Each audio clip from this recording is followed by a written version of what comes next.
dans chacune des phases que nous passons avant de pouvoir palper notre abondance, il y a ce qu'on appelle l'ennemi. Il y a ce qu'on appelle les destructeurs.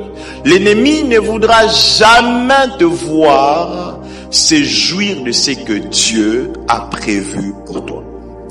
Lorsque nous parlons des ennemis de l'abondance, nous parlons de ces êtres ou de ces stratégies qui apportent une destruction dans ce que tu as comme abondance. Et dans chacune des phases que l'homme passe avant de palper son abondance, il y a des catégories d'ennemis qui se présentent afin de pouvoir l'empêcher de palper l'abondance. Alléluia. Dans chacune des phases. Alléluia, je vais m'expliquer. Donc, dans la phase où ton abondance est un programme distant dans le spirituel, il y a un ennemi qui est présent. Dans la phase où ton abondance est déjà palpée par toi dans le spirituel, il y a encore un ennemi qui est présent. Dans la phase où tu vis ton abondance, tu le vois se matérialiser, il y a encore des ennemis qui sont présents. Alléluia. Je vais enseigner, vous allez très bien me suivre, je vais bien m'expliquer. Quels sont les ennemis de l'abondance? Vous savez avec moi que l'ennemi principal de l'abondance de l'homme, c'est le diable, comme nous le savons tous bien. L'ennemi principal de l'abondance de l'homme, c'est le diable. La Bible déclare dans Jean chapitre 10, le voleur ne vient que pour égorger, dérober et détruire. On égorge ce qui a la vie, on dérobe celui qui a, on détruit celui qui a bâti. Et lorsque Dieu dit que le voleur ne vient que pour voler, il fait allusion au voleur principal qui est Satan. Alors, Satan a commencé à voler dans Genèse chapitre 3, le verset 1er. L'ennemi ne voudra jamais te voir régner avec ce que tu as. On vole celui qui a. Celui qui n'a pas, on ne le vole pas. Si Jésus appelle Satan voleur, c'est-à-dire qu'il viendra voler que celui qui a. On a deux catégories des ennemis de l'abondance. Nous avons les ennemis externes de l'abondance et nous avons les ennemis internes de l'abondance. C'est-à-dire, il y a des gens qui font face aux ennemis externes, mais il y a des gens qui font face aux ennemis internes. Dans les ennemis externes, par contre, de l'abondance, c'est par là où je vais débuter.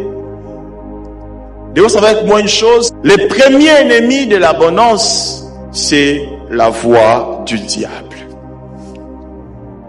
La voix du diable, c'est l'un des ennemis efficaces de l'abondance.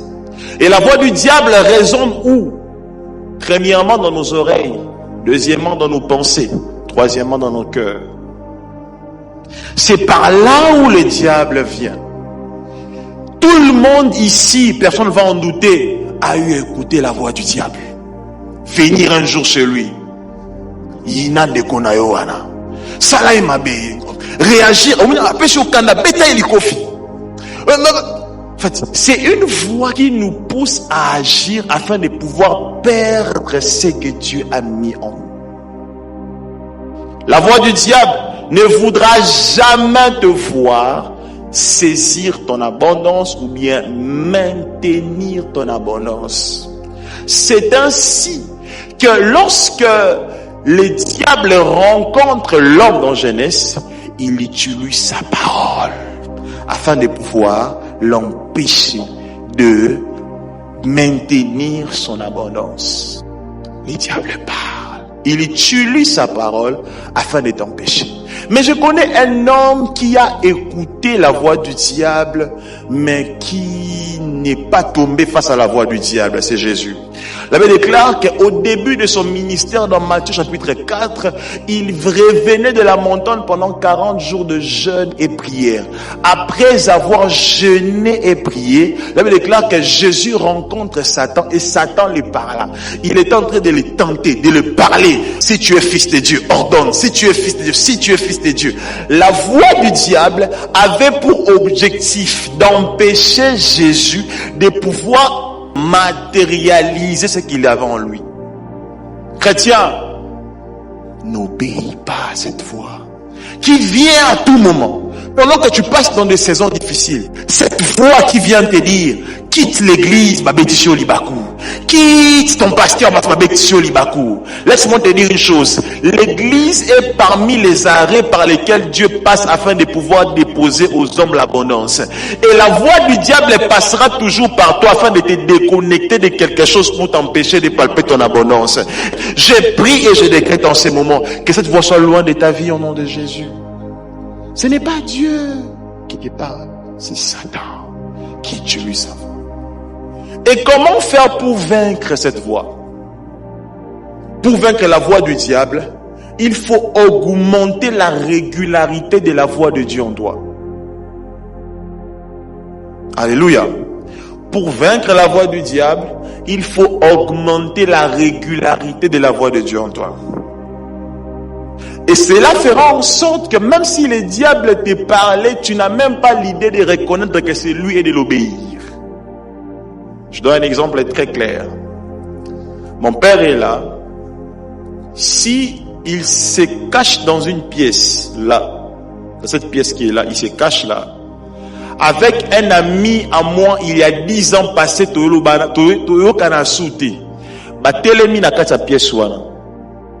si mon père m'appelle Caleb, je saurai que c'est mon père. Si mon ami que j'ai connu il y a 10 ans passé m'appelle Caleb, pourquoi la voix de mon père, je l'ai reconnue directement et je peux obéir, mais la voix de mon ami il y a 10 ans passé, j'ai du mal à les discerner. Parce que la voix de mon père, je l'écoute chaque jour.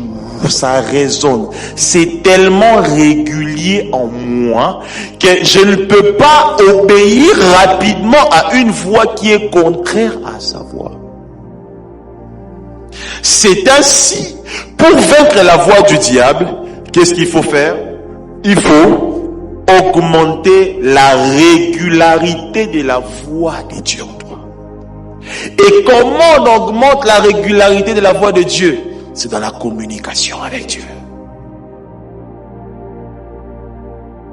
Alléluia.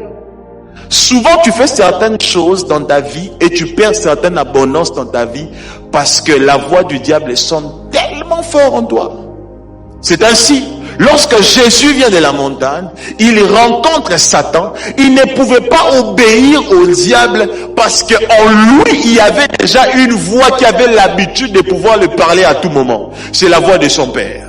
C'est la voix de son Père qui est en train de résonner en tout moment, qui est en train de le parler, de lui révéler des choses à tout moment. Et lorsqu'il rencontre Satan, ce que j'aime de Jésus, c'est qu'il ne s'est pas limité à ne pas obéir à Satan, mais il est arrivé jusqu'à la dimension de pouvoir chasser Satan. C'est-à-dire, lorsque quelqu'un, pendant la saison de l'abondance, elle a l'habitude de pouvoir écouter Dieu, Dieu en lui pose la connaissance efficace qui le rend très fort afin de pouvoir repousser toute voix qui s'approche de lui. Et je prie au nom de Jésus que la voix de Dieu qui te parlera dépose en toi une connaissance élevée qui te permettra de pouvoir chasser les diables qui sont autour de toi. Alléluia. Alléluia. Deuxième ennemi de l'abondance, c'est... Je vais parler de tout directement parce que je comptais parler externe et interne, mais je vais mélanger le tout. C'est le péché de saison. Vous savez, il y a péché et péché. Mais il y a des péchés qui se révèlent dans une saison très efficace de ta vie. Il y a des péchés qui se révèlent clairement que lorsque tu es à la porte de ce que Dieu doit te donner. C'est ainsi, il y a des gens à comprendre rater. Pourquoi à chaque étape de cette vie, à chaque période quelconque, je commets tel acte? Pourquoi c'est quand tu commences à beaucoup prier que tu commences aussi à vouloir pécher? Pourquoi ces péchés arrivent que dans cette saison? Tu ne te poses jamais de questions. Tu ne réfléchis jamais sur ça. C'est tout un système de monde des ténèbres qu'il met en place afin de pouvoir t'empêcher de vivre ton abondance. Et je prie en ce soir que tout péché de saison soit loin de ta vie au nom de Jésus. Ça ne viendra pas avant ta bénédiction au nom de Jésus. Même si tu le vivais, tu vas le surmonter au nom de Jésus. C'est ainsi que l'homme qu'on appelle Joseph, il croise la femme de Potiphar tout justement à la porte de son élévation. Il y a des péchés qui se pointent que lorsque tu es à la porte de ton élévation. Et j'aimerais te dire une chose. Le fait de vaincre la femme de Potiphar ne fait pas de toi un homme inutile, mais ça te rapproche de ta bénédiction. Car si tu tombes devant la femme de Potiphar, tu t'éloignes de ta bénédiction et tu vas rater ce que Dieu a prévu pour toi. Et je prie au nom de Jésus que dans cette église que nous ayons des chrétiens, qu'ils auront la capacité de surmonter l'ennemi des péchés de saison au nom de Jésus. Alléluia. Le péché de saison. Qu'est-ce que ça crée? Ça te fait fuir ton abondance. Ça te déplace de ton arrêt de l'abondance. Ça tue ton abondance. Ça t'empêche de palper ton abondance. Troisième ennemi de ton abondance, ce sont les mauvaises compagnies. Mauvaises compagnies. Troisième ennemi, ce sont les mauvaises compagnies. Les mauvaises compagnies. Qui est-ce que tu fréquentes dans ta vie? Qui t'entoure? À qui tu dis tes problèmes? À qui tu dis tes secrets? Nous sommes dans un monde rempli de haine, dans un monde rempli de jalousie. Dans un monde où quand on te voit évoluer, on cherche à pouvoir te rabaisser. Nous sommes dans un monde où quand on te voit faire un pas, il y a une jalousie qui s'élève.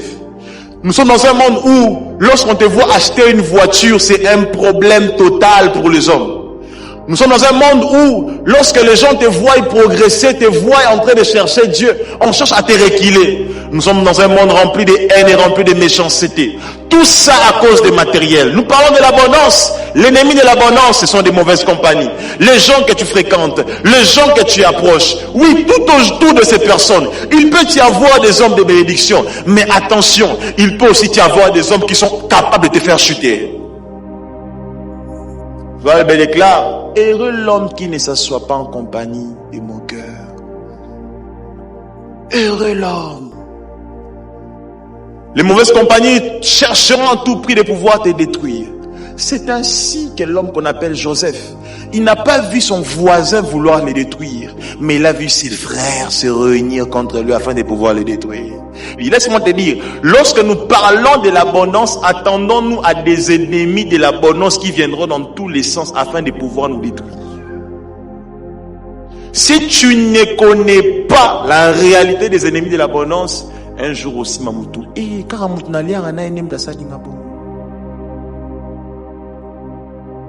Abondance, c'est une bonne saison. On est béni. Mais l'abondance nous révèle les ennemis de nos vies. Nous révèle le vrai face des gens qui nous entourent. Quatrième ennemi de l'abondance, c'est les lieux et le système qui t'environnent. Alléluia. Vous savez avec moi une chose que je vais pas répéter ça prochainement. Dans le mystère de l'abondance, il y a ce que on appelle l'abondance liée aux terres. C'est pour cela Dieu pouvait dire à Abraham de quitter son pays pour aller dans le pays où il est en train de leur donner, parce que son abondance n'était pas liée à la terre où il est. Cette abondance était liée à la terre où il sera. Peut-être à la prochaine on en parlera. Mais devons savoir avec moi une chose, il y a des lieux où nous sommes, il y a des lieux où nous vivons qui ont des systèmes qui nous empêchent de pouvoir palper notre abondance. C'est ainsi que Israël en Égypte ne peut pas vivre l'abondance parce que Israël est dans un lieu et avec un système qui l'empêche de vivre son abondance. Le lieu où tu te trouves peut aussi être un ennemi pour ton abondance. C'est pour cela, il faut à tout prix, lorsque tu as la révélation du lieu où tu te trouves, tu dois quitter ces lieux. il y a des lieux qui sont des ennemis de notre abondance. Pour finir, et pour conclure, 5e ennemi de l'abondance, c'est la mauvaise gestion. Alléluia. Il y a des gens qui ont perdu leur abondance parce qu'ils ont mal géré leur abondance. La mauvaise gestion est un ennemi grave de l'abondance. Quand Dieu te donne ou bien révèle ton abondance, tu dois développer ce qu'on appelle la gestion de ce que Dieu t'a donné. Tu dois maîtriser en termes de gestion ce que Dieu t'a donné comme abondance. Si tu ne sais pas gérer, tu vas tomber.